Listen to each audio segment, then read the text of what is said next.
Killer ಬಿಎಂಟಿಸಿಗೆ ಇದೀಗ ಮತ್ತೊಂದು ಬಲಿಯಾಗಿದೆ ನೋಡಿ. ಚಿನ್ನಸ್ವಾಮಿ ಕ್ರೀಡಾಂಗಣದ ಬಳಿ ಸರಣಿ ಅಪಘಾತ ನಡೆದಿದೆ.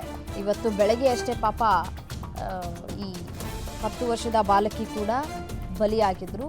9 ವರ್ಷದ ವಿದ್ಯಾರ್ಥಿನಿ ಸಾವನ್ನಪ್ಪಿದ್ರು. ಇದೀಗ ಏಕಾಏಕಿ 9 ವಾಹನಗಳಿಗೆ ಬಿಎಂಟಿಸಿ ಬಸ್ ಡಿಕ್ಕಿಯಾಗಿದೆ. ಚಿನ್ನಸ್ವಾಮಿ ಕ್ರೀಡಾಂಗಣದ 9ನೇ ಗೇಟ್ನ ಬಳಿ ನಡೆದಿರುವಂತಹ ಘಟನೆ ಇದು. ಬಸ್ ಚಾಲಕನಿಗೆ ಪಿಟ್ಸ್ ಬಂದು ಅವಘಡ ನಡೆದಿರುವಂತಹ ಶಂಕೆಗಳು ವ್ಯಕ್ತವಾಗ್ತಾ ಇದೆ. ಸ್ಥಳಕ್ಕೆ ಕಬ್ಬನ್ ಪಾರ್ಕ್ ಸಂಚಾರಿ ಪೊಲೀಸರು ಭೇಟಿಯನ್ನ ಕೊಟ್ಟು ಪರಿಶೀಲನೆಯನ್ನ ನಡೆಸ್ತಾ ಇದ್ದಾರೆ. ಚಿನ್ನಸ್ವಾಮಿ ಕ್ರೀಡಾಂಗಣದ ಬಳಿ ನಡೆದಿರುವಂತಹ ಸರಣಿ ಅಪಘಾತ ಮತ್ತೊಂದು ಬಿಎಂಟಿಸಿ ಬಸ್ ಚಾಲಕನ ಎಡವಟ್ಟಿನಿಂದಾಗಿ ಏಕಾಏಕಿ 9 ವಾಹನಗಳಿಗೆ ಬಿಎಂಟಿಸಿ ಬಸ್ ಡಿಕ್ಕಿಯಾಗಿದೆ. ಮೇಲ್ನೋಟಕ್ಕೆ ಚಾಲಕನಿಗೆ ಪಿಟ್ಸ್ ಬಂದಿರುವಂತಹ ಶಂಕೆಗಳು ವ್ಯಕ್ತವಾಗ್ತಾ ಇದೆ. ದೃಶ್ಯಾವಳಿಗಳಲ್ಲಿ ಗಮನಿಸ್ತಾ ಇದ್ದೀರಿ. ಆಟೋ ಕೂಡ ಜಖಮ್ ಆಗಿದೆ, ಕಾರ್ ಕೂಡ ಜಖಮ್ ಆಗಿರುವಂತಹ ದೃಶ್ಯವನ್ನ ಗಮನಿಸ್ತಾ ಇದ್ದೀರಿ. ಒಂದಲ್ಲ ಎರಡಲ್ಲ, ಬರೋಬ್ಬರಿ 9 ವಾಹನಗಳಿಗೆ ಡಿಕ್ಕಿಯಾಗಿರುವಂತಹ ಬಿಎಂಟಿಸಿ ಬಸ್. ಕಾರಣ ಪಿಟ್ಸ್ ಬಂದಿದೆ ಚಾಲಕನಿಗೆ ಅಂತ ಹೇಳಲಾಗ್ತಾ ಇದೆ. ನೋಡಿ ಯಾವ ರೀತಿಯಾಗಿ ಆಟೋ ಮತ್ತೆ ಕಾರು ಕಂಪ್ಲೀಟ್ ಆಗಿ ನಜ್ಜುಗುಜ್ಜಾಗಿದೆ ಅಂತ ಹೇಳಿ. ಇಲ್ಲಿ ಮೂರು ಕಾರ್ಗಳು ಜಖಮ್ ಆಗಿದ್ದಾವೆ. 2 ಆಟೋ ಯಾವ ರೀತಿಯಾಗಿ ಜಖಮ್ ಆಗಿದೆ ಅನ್ನೋದನ್ನ ಗಮನಿಸ್ತಾ ಇದ್ದೀರಿ ದೃಶ್ಯಾವಳಿಗಳಲ್ಲಿ. ಅಪಘಾತದ ತೀವ್ರತೆಯನ್ನ ಗಮನಿಸಬಹುದು ದೃಶ್ಯದಲ್ಲಿ ಎಷ್ಟರ ಮಟ್ಟಿಗಿದೆ ಅಂತ ಹೇಳಿ. ಬೈವಿಸಾಗಿ ಆತನಿಗೆ ಈ ಪಿಟ್ಸ್ ಬಂದಿದ್ರೆ ಓಕೆ, ಇಲ್ಲ ಅಂತಂದ್ರೆ ಆತನ ಅಜಾಗರೂಕತೆ ಇಲ್ಲಿ ಬಹಳ ಇಂಪಾರ್ಟೆಂಟ್ ಆಗುತ್ತೆ.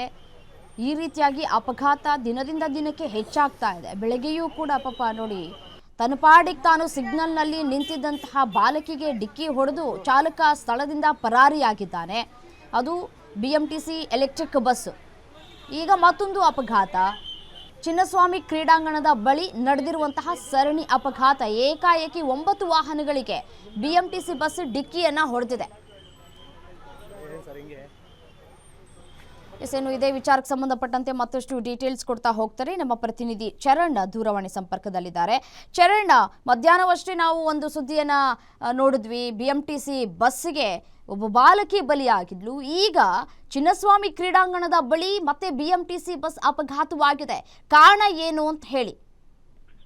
ಎಸ್ ರಮ್ಯಾ, ಪ್ರಮುಖವಾಗಿ ಇವತ್ತು 2 ಬಿಎಂಟಿಸಿಯ ಬಸ್ಗಳು ಅಪಘಾತಕ್ಕೆ ಈಡಾಗಿರುವಂತದ್ದು. ಪ್ರಮುಖವಾಗಿ ಒಂದು ಕಡೆಯಲ್ಲಿ ರಾಜಾಜಿನಗರದಲ್ಲಿ ಒಂದು ಬಾಲಕಿಯ ಮೇಲೆ ಬಸ್ ಹತ್ತಿರದಿದ್ರೆ, ಈ ಚಿನ್ನಸ್ವಾಮಿ ಮೈದಾನದ ಬಳಿ ಎಲೆಕ್ಟ್ರಿಕ್ ವಾಯು ವಜ್ರ ಎನ್ನುವಂತಹ ಬಸ್ ಏನಿದೆ, ಈ ಬಸ್ಸು ನೇರವಾಗಿ ಸುಮಾರು 10 ವಾಹನಗಳ ಮೇಲೆ ಹತ್ತಿರುವಂತದ್ದು. ಪ್ರಮುಖವಾಗಿ ಈ ಒಂದು ಬಸ್ ಏನಿತ್ತು ಮೆಜೆಸ್ಟಿಕ್ ಕಡೆಗೆ ತೆರಳ್ತಾ ಇತ್ತು. ಈ ಸಂದರ್ಭದಲ್ಲಿ ಚಾಲಕನಿಗೆ ಪಿಟ್ಸ್ ಬಂದ ರೀತಿ ಆದಂತಹ ಸಂದರ್ಭದಲ್ಲಿ ಚಾಲಕನ ನಿಯಂತ್ರಣ ತಪ್ಪಿ ಬಸ್ ನೇರವಾಗಿ ಬಲಭಾಗಕ್ಕೆ ತಿರುವನ್ನ ಪಡೆದುಕೊಂಡಂತದ್ದು. ಆ ಸಂದರ್ಭದಲ್ಲಿ ಮುಂದಿದ್ದಂತಹ ಕ್ರೇಟಾ ಕಾರಿಗೆ ಬಸ್ ಡಿಕ್ಕಿ ಆಗುತ್ತೆ. ಅಲ್ಲಿಂದ ಸಂಪೂರ್ಣವಾಗಿ ಬಸ್ ನಿಯಂತ್ರಣವನ್ನ ಕಳೆದುಕೊಳ್ಳುತ್ತೆ.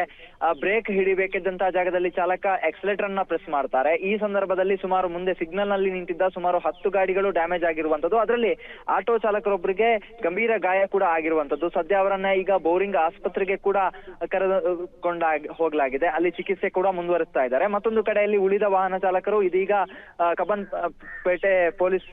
ಪಾರ್ಕ್ ಪೊಲೀಸ್ ಸ್ಟೇಷನ್ ಅಲ್ಲಿ ಹೋಗಿ ದೂರನ್ನ ಕೂಡ ದಾಖಲಿಸಿರುವಂತದ್ದು. ಸದ್ಯ ಈ ಬಗ್ಗೆ ಬಿಎಂಟಿಸಿ ನಿಗಮ ಏನಿದೆ ಅದು ಕೂಡ ತನಿಖೆಯನ್ನ ಮುಂದುವರಿಸ್ತಿದೆ. ಇದರ ಜೊತೆಗೆ ಪೊಲೀಸ್ ಇಲಾಖೆ ಕೂಡ ತನಿಖೆಯನ್ನ ಮುಂದುವರಿಸ್ತಾ ಇರುವಂತದ್ದು. ರಮ್ಯಾ.